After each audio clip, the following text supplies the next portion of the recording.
Former President Donald Trump and his allies are making plans for how a second Trump administration will use the federal government's powers to punish Trump's critics and political opponents. Recent reports have revealed, among other things, Trump will reportedly invoke Insurrection Act, a law that gives the president virtually unfettered powers to use military as a domestic police force on his first day in office to quell any public protests against him. Unless Congress acts now to reform this dangerous and outdated law, there is little anyone can do to stop it.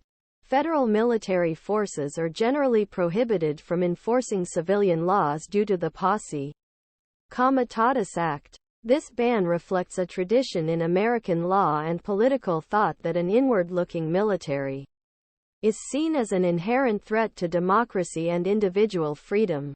However, the Law of Posse Comitatus is not an absolute rule. This allows federal troops to join law enforcement if expressly authorized by Congress. The Sedition Act gives this authority.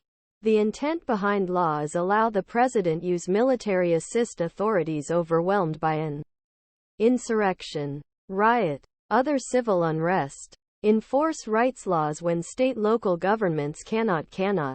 Don't force them. In such cases, it would make sense to carve out a narrow exception to the general rule against using the military as law enforcement. The problem is that the Insurrection Act creates a giant loophole in the Posse Comitatus Act rather than a limited exception. The fundamental failure of the Insurrection Act is that it gives the president almost unlimited discretion. Its vague and archaic language provides little meaningful guidance on what situations do and do not warrant involvement. One provision, for example, authorizes president use military, any other means to take such measures as he deems necessary.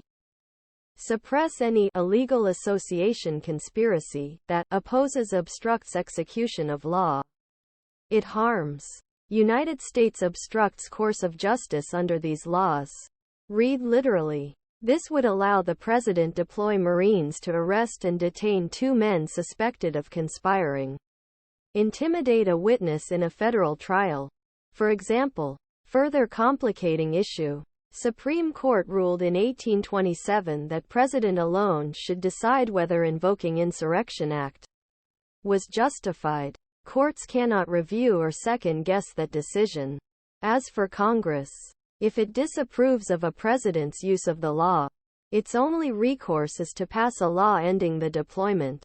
The president would likely refuse sign such a law, and Congress would have to muster a 2/3 majority override the president's veto. These flaws stem largely from Congress' failure to update the Insurrection Act to meet the needs of a changing nation. Some sections still look same as they did when Congress passed first version of Insurrection Act in 1792, but safeguards in original law that allowed courts or Congress to check president's power have long been removed. The Insu